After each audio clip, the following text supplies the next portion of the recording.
Welcome back to my channel. Today's video is going to be about my perfect imperfections. Now this tag was originally created by Andrea's Choice a few years ago, but I actually never got the chance to do it, which is kind of a bummer. But I'm very happy that my girl, Jenn, brought this video back, and I've actually never had a chance to do it. And quite honestly, I never wanted to do it because even when this tag came out a few years ago, I was very, very insecure about my insecurities. I feel like as I'm getting older, I'm starting to become more comfortable in my own skin, and I just think it's really important to highlight that no one is perfect. Not me, not you, not the A-list celebrities. Nobody's perfect. Everyone has insecurities, and I try to just be really light about them, and sometimes I just laugh at myself too. Like, some of my insecurities are actually quite funny. So if this video can help anyone out watching to feel more comfortable in their skin, more secure, then I feel like it's worth it. So without further ado, let's get into my imperfections. All right. My very first imperfection would have to be my second toe. Now, I don't know if you guys have ever seen my second toe. I try to kind of keep them hidden. There'll be a few Instagram posts where my legs on the bed and I'm like on the computer and you can see my toes, but no one's ever said anything about them. I used to be very self-conscious about them. I never wanted to expose my feet. I never wanted to wear sandals or heels, open toe heels, none of that. Especially like my middle school, high school years, I was so insecure about them. So let me show you my second toe. So my second toe is quite the long one. I feel like it just never got the memo to stop growing, and it just kind of continued. So I have a longer second toe, and I know a lot of people have a longer second toe, but I just feel like mine's a bit too long. If I stretch it out, it is it's pretty long. So I have a nickname for my second toe that everyone, all my close friends know about. I call it the hunchback toe. Because of the Disney movie, he's literally like hunched over. I feel like my toe is always kind of hunched over. So my second toes have a nickname. I've accepted my toes now, and by no means do I love them, but it's cool. Like, I'm comfortable in them, and I wear open toe shoes all the time. They're just toes, and I couldn't help that my second toe wouldn't stop growing. I swear to you, back in the day, I wanted to get some kind of toe surgery to like remove one of the bones, because when I like squish in my toe, I felt like that was a perfect height. But anyways, that's been long gone, and yeah, I've come to terms with my toe, and it is what it is. My next imperfection would be my monolids.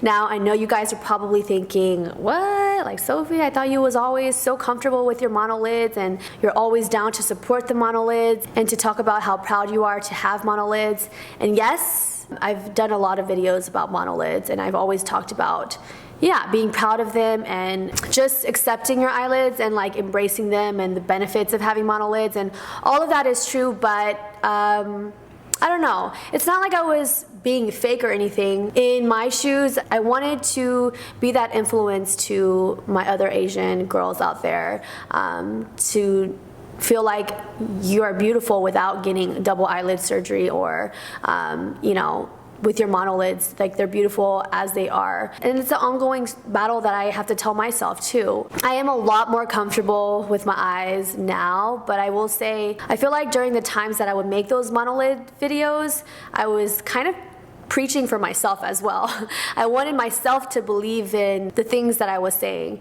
And it's a very funny thing, like, you can preach about something and sound so passionate about it, but then it's hard for you to apply that to yourself. And that's kind of how it was for me. I wanted to believe that I had beautiful eyes, and even though they were so different from all my friends growing up, I will say at this point in my life I am comfortable with it, but it's not like 100%. I feel like I look so different from when I have makeup on and from having no makeup on, and it's really because of my eyes. Just having monolids bare and then monolids with eyeshadow, lashes, it looks night and day, and it would just make me feel insecure, because if I'm out with no makeup, I feel like people would think I'm a different person than when I'm out with makeup. It's something that I'm slowly learning to just accept, and I do not think I would ever get double eyelid surgery. And I still truly want, you know, my other Monolid sisters to know that I think about the same things that you guys think about, but it's all about embracing your uniqueness. We're meant to have these eyes for a reason, and why change them? Unless you're super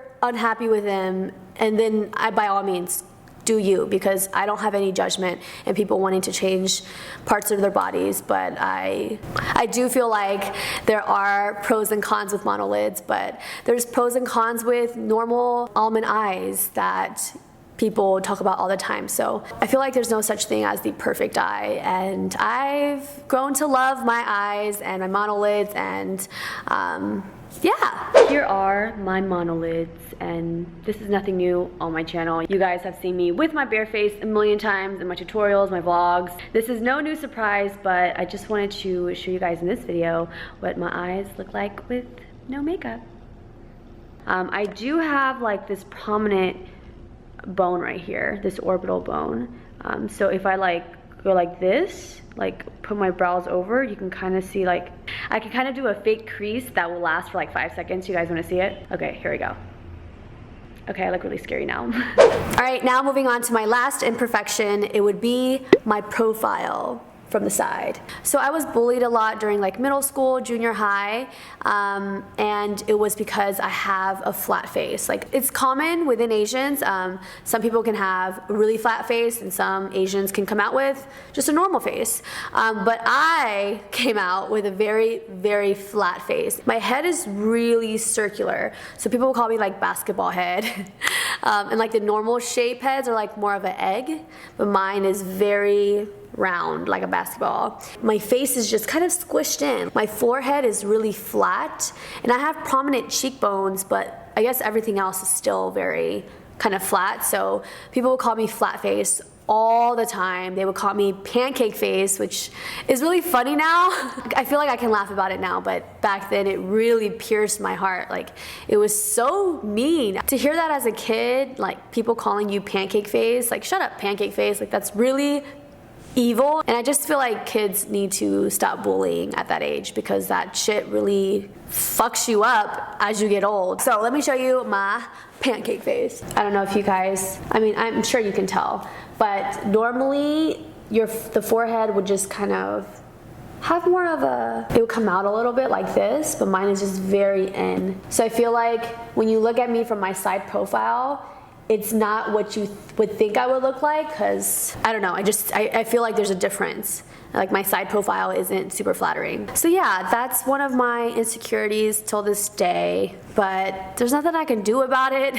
Having more of a flatter face is quite difficult when you want to wear sunglasses or any kind of eyeglasses, because the typical standard glasses do not fit my face. I have to try to find glasses that actually have the rubber nose bridge so that I can alter them and get them fitted to my face, because all the normal glasses, they fall down to here, and it never sits up because my face is more pushed in.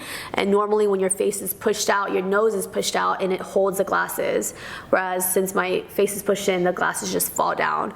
So it's really difficult for me to find sunglasses, and when I find a pair, I like hold on to them and wear them all the time. So that is my last insecurity, and now I want to talk about the things I like about myself. The first thing that I like about myself are my hands. Spirit fingers. My hands have always just been something that I loved about my physical appearance. They're small and really tiny, and I don't know, I just like my hands. And I'm always told that I have really pretty hands, so I don't know, I just enjoy my hands. My hands are probably the most favorite thing that I love about my physical appearance. The next thing that I like about myself would have to be my legs. I don't have super long model legs or anything. I'm pretty short, actually. I'm like 5'1". I feel like my legs are just proportioned nicely, I guess, from my thighs to my calves and all that jazz. So I don't really have much to say about them and why I like them. I just I think I just like them. And also now I just get a lot of compliments on my legs, so that makes me very happy. I also like the fact that my hair isn't super thick on my legs. They're very, very thin. I just have thin hair throughout, even my head hair, so that's why I have extensions in. So yeah, just overall, I really love my legs and I love to show them off. The last physical thing that I like about myself would have to be my back. I'm not really talking about my tattoo in particular because I know that's just like cosmetic, but I do love my tattoo, and I think that does add a nice touch on my back. I just love that body part, and I feel like a lot of people don't really compliment each other's backs, and I know that sounds weird, but I really look at other people's backs all the time, especially when girls wear like low back v-neck tops. I think it's so pretty. I love seeing like exposed back. I think it's super sexy, but also not too much. Yeah, so I would say my last favorite thing about my physical appearance would have to be my back. Now it is time for the bonus round. Since I talked a lot about my physical appearance, I will be talking about one personality trait that I like and dislike. So I'll start off with a personality trait that I do like, and that would be that I'm committed in relationships. And I'm not speaking just about my relationship with my boyfriend Silas. Obviously I'm very committed in that as well, but I'm talking about my relationships in general. I mainly want to talk about my friendships. I don't know, I guess the easy way to put it is I'm really that ride or die girlfriend. I value my friends so much, or just anyone in my circle so much. I have such a strong connection with each and every one of them. So with that being said, I just feel like I'm always there for them no matter what, and if my friends are going through things, I feel it's my duty to reach out and to be there and to try my best to hear them out. I love listening to what they have going on in their life, whether it's good or negative. Yeah, so I just like to consider myself always being there. If anyone fucks with them, then they gotta go through me.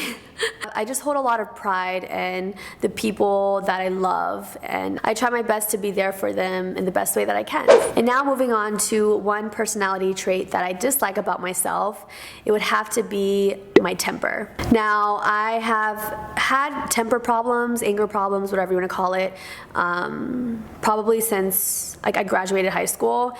Or no, probably in high school. I just have a short temper. I used to be way worse, and it's been a work in progress every year of my life. I've tried to work on it and get better, and at this point I am so proud of myself because even the Sophie 3 years ago is just so different. Anything would tick me off, and I feel like people would be afraid to say what they really want to say around me because I can go from 0 to 100 real quick, and like when I'm in the red zone, nothing matters. And it's not like I was angry all the time, it's just that sometimes I get super defensive, and a situation that doesn't need to blow up would blow up. I would make the smallest things just grow, and it would just be a mess, and it wasn't necessary. And honestly, it was probably just all the insecurities that I have about myself and trying to just put this guard up and be angry at the world when it's just not necessary. And I didn't want to be the girl that people were very fearful to even have a discussion with, and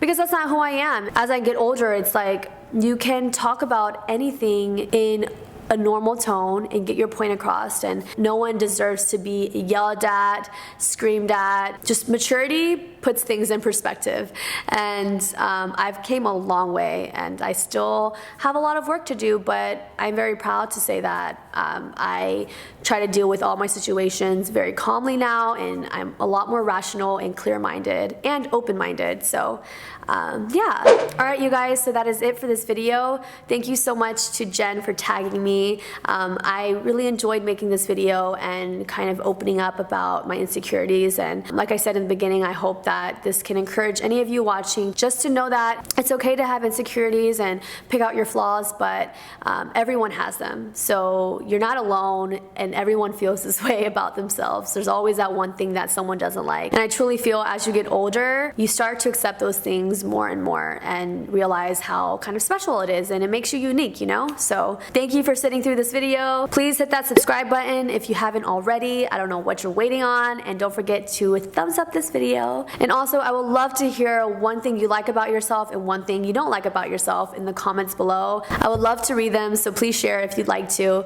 And yeah, I believe that is it, and I'll see you guys very soon. I love you so much. Bye!